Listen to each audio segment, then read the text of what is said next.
what ChatGPT, what AI, generally the whole kind of learning engine sort of culture does to me, I think it it basically it's like a gauntlet saying you have to be more creative.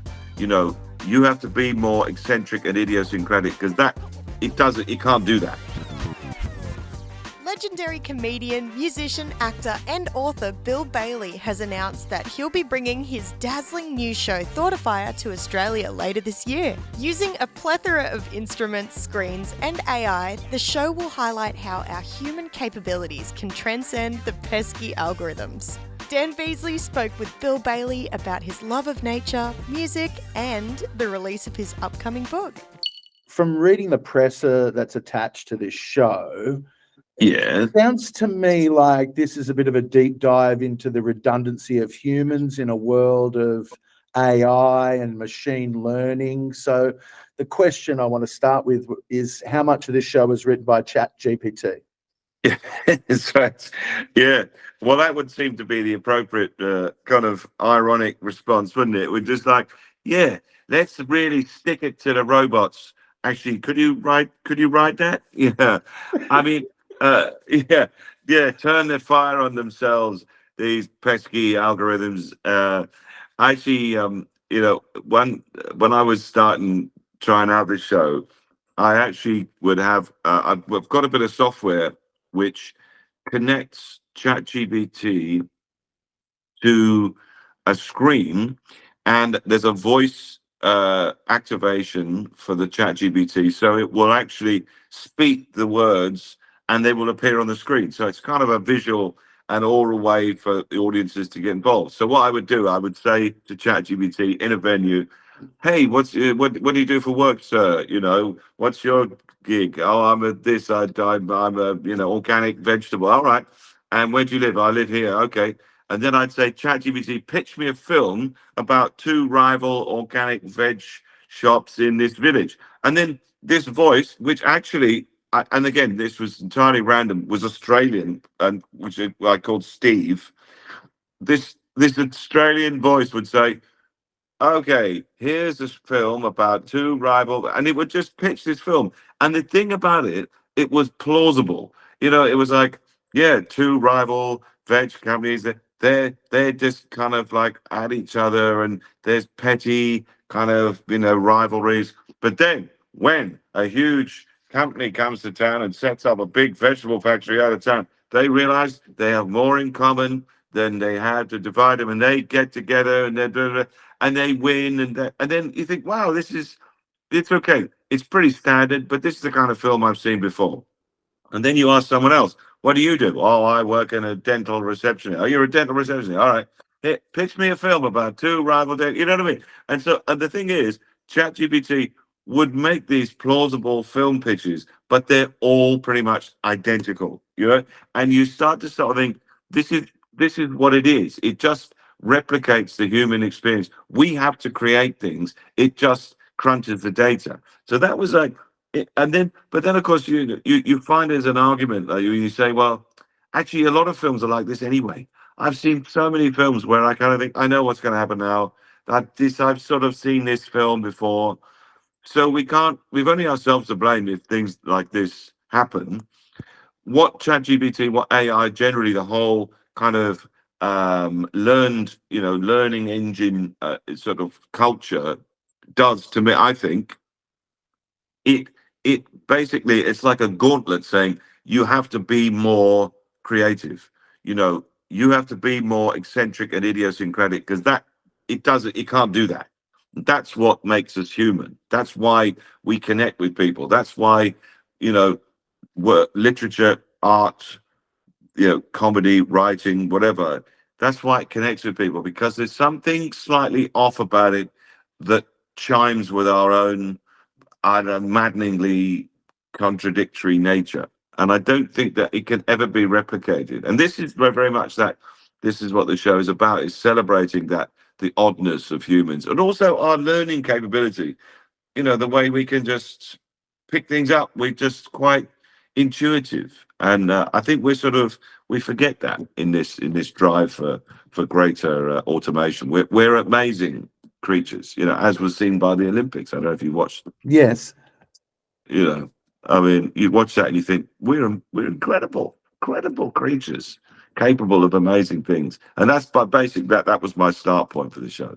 Do you think this progress, quote unquote, has changed people's relationship with entertainment, especially live entertainment? Well, all I can say is that I I sense, and I mean, it'd be difficult to quantify, but then again, that's what, humanity is about, I suppose. It's difficult to quantify. What I sensed from my live performances in recent times was a greater desire to have more fun in a group. And there could be a hangover from the pandemic days where we're still, even now, even after a few years, we're still like craving these shared experiences because we were denied them for so long. Or maybe it is a genuine feel that like we want connection with other people more than ever before, because of the kind of slightly alienating nature of our modern lives. So a combination of those two things as well. And obviously, putting on a great show, that'll do it. It seems a bit naughty to be in the same room as other people all of a sudden. Yeah, it does. And I think but of course, I mean, I just think that's part of it. One of the sections of the show, I invite the audience to harmonize, and I'll say this was basically what happened. This is music, how music happened, to our ancestors when somebody, made a sound and somebody made another sound, and that sounded pretty cool. And we just create that. Like every night is different. Every night the audience harmonize different notes, and it just happens. And I just say that is amazing. We are amazing. We are capable of these things, and live performances should be about that. They should. I think now we are almost obliged to sort of to celebrate our strange, humanity, and that's what this show is about. And one of the things that, people love about coming to see Bill Beazley is the music. You've touched on it there. I suppose the obvious question is, tell me about the instruments you're going to play in this show. But the real question I want to ask you is, what's the latest instrument you've purchased and that has really occupied your mind? Yeah. Well, that would be the laser harp, because I've always wanted one of these, and I finally thought, you know what, I'm just going to have to just get one and figure it out, and of course, it's moved on a bit since the Jean-Michel Jarre days. Although I was delighted to find out that the bloke that invented it actually came and advised my own tech on how to sort of, tweak it. So I've had the kind of, the creator himself came to kind of, sort of, give some Give us some advice on it, tips. give us his blessing. I know.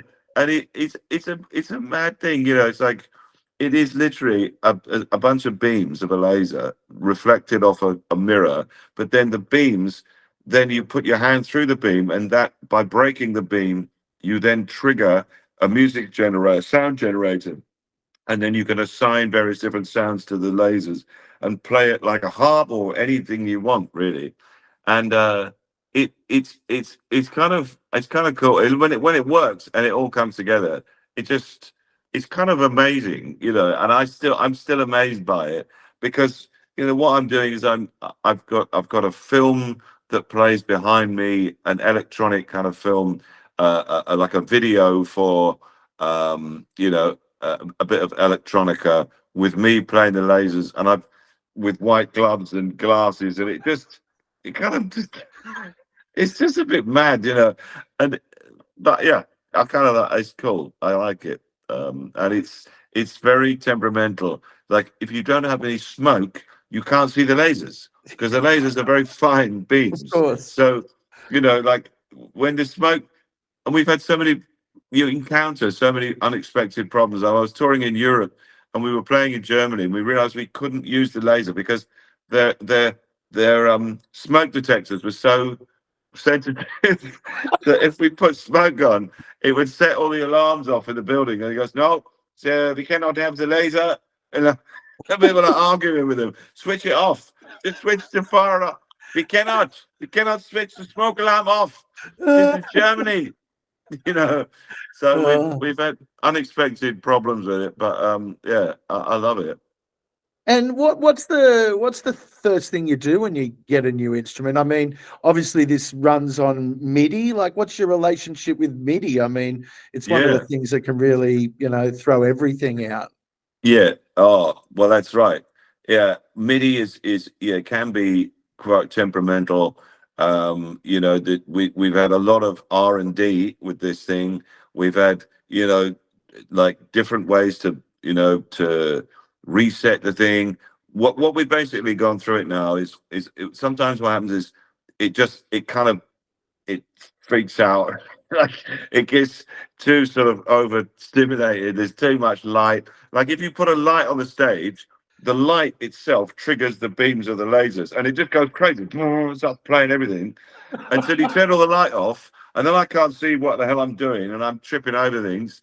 So, and then you put this, then there's not enough smoke, then there's too much smoke. I mean, man alive, this thing has taken, it's taken months to figure out, but honestly, it's worth it. The other thing I've got is I've got these actually I'm using these they're like pressure balls. They're like rubber balls they're kind of bouncy balls, but they're Bluetooth enabled, and they trigger sounds as well. So you can actually bounce them, throw them to people, hit them. They create beats, sounds, samples. But actually, Bluetooth is another. So we got MIDI on one and Bluetooth on the other. Bluetooth on the other. Oh man, I tell you. And what are you feeding all this back into Ableton? Is that the program you're using? Yeah, pretty much. Yeah, Yeah, that's right. right. And so we start again. We experimented with Bluetooth boosters, so like signal boosters that would boost the Bluetooth signal onto the stage. But then, of course, we've discovered, and then again, when you're in a room full of people, lots of people have got their Bluetooth on their Yes. phones, right? And so the balls started to connect with everyone's phones in the room. So they were like, "Oh shit, that's not good," right? So like you hit the ball and it plays like someone's voice note from from row F. So we can't have that. So then what we did was actually in the end, I'm a firm believer, and this is what happens in the end. You go with a kind of the lowest tech, simplistic version of something is often the best. And what we did was just get a dedicated phone, and then that's the go-to of all the balls. So the phone has to come on the stage next to where all these balls are, and it just lives around that, and it connect. That's the kind of mothership, and Yeah, they right. connect to that, and then it works. You've created your own network on stage. Yeah, exactly. That's it. Wow. In a show about technology, that's Yeah, there's a lot. I don't know if it's ironic, but it's something. It's something. No, I think it's ironic, or I like to think of it as that. Before I let you go, I want to talk about, I believe you've got a book coming out in October, My Animals and Other Animals. Yes. It's not the first time you've written about animals No. or nature in general. I suppose I want to ask a simple question. What inspired you and drew you to nature? Well, I think it started when I was a kid, and my parents are very keen for us to always go out and be in the countryside, and I think my mum particularly, she had this mantra. She just kept repeating to me, "I want you to love nature." It was like something. It was a mission, and I guess it sort of went in. It really had an effect. And my earliest, fondest memories of family outings were always to sort of, the local, wildlife park even just a reservoir where there was a lot of bird life, and it just I don't know. I suppose it subconsciously it seeps into your memory and connects with a happy time. You know what I mean? You associate it with feeling good, relaxed, good times. And I guess in adult life, I've become a bit of an advocate for it. I think because we do live quite internal lives. We live indoors a lot. I work always indoors most of the time. Occasionally, the odd festival, but most of the time I'm, coming to a venue. I'm indoors. I'm in a hotel. I'm in a taxi. I'm in a plane. Whatever. That's our lives. But what we want is we want to be amongst nature. We want to be walking through a wood. We want to hear bird song. We want that. That's what our natural state is. And I think that you know it's good. I find it a great source of relaxation, but also it's very calming. And I guess that's something I've always sought out when in my adult life, because it's a kind of a perfect antidote to the almost the world and the slightly interior nature of modern life. And have you had a chance in Australia, the times you've been here, to get amongst nature? Have you been able to find some of that solace in Yeah. Oh, Australian nature? definitely. Yeah, absolutely. I mean, that's one of the things I love about coming to Australia is that when any time I get a bit of time off, I'm just out. We go out for a bushwalk or something. Or if we're near the coast, we'll try and get out in a boat, or we'll try and go diving or something. Or even just go up in the mountains, or somehow we'll figure it out. And last year I got to do something which I've wanted to do for 30, 40 years. And that is I got to swim with a whale shark on the Wow. Ningaloo Reef. And it was a bit overwhelming, really, because I built it up into something. And also the whale shark season never really coincided with my touring schedule. So it became this sort of elusive thing that I could never quite make happen. And then I was filming there last year, and I got to do it, and it was so wonderful, in so many ways, like being in the water with something like that, this perfectly evolved creature that's just kind of doing its thing. It's sort of indifferent to you, bumbling around the world. We don't really know much about it, but it's apart from the fact that it's the last of its kind, this genus, the Rincodon genus, which there's only one of kind of whale shark left in the world, and they're solitary. We don't know anything about it. It just kind of does its thing. But never mind that, they are just indescribably beautiful. They're just covered in these incredible, so this marking, this beautiful sort of like a constellation of stars on its back, and I was kind of knocked out by it. And those are the sort of things that stay with us for years. These encounters. It doesn't have to be something as almost exotic as a whale shark. It could be anything. People have that same reaction when a bird lands on the hand and takes a worm, or you have an encounter with a deer, or So I guess I'm kind of that's what this book is about. Really, it's about our relationship with the natural world. It sounds magic. I can't wait to read it. We can't wait to see you in Newcastle. I really appreciate your time, Bill. No worries.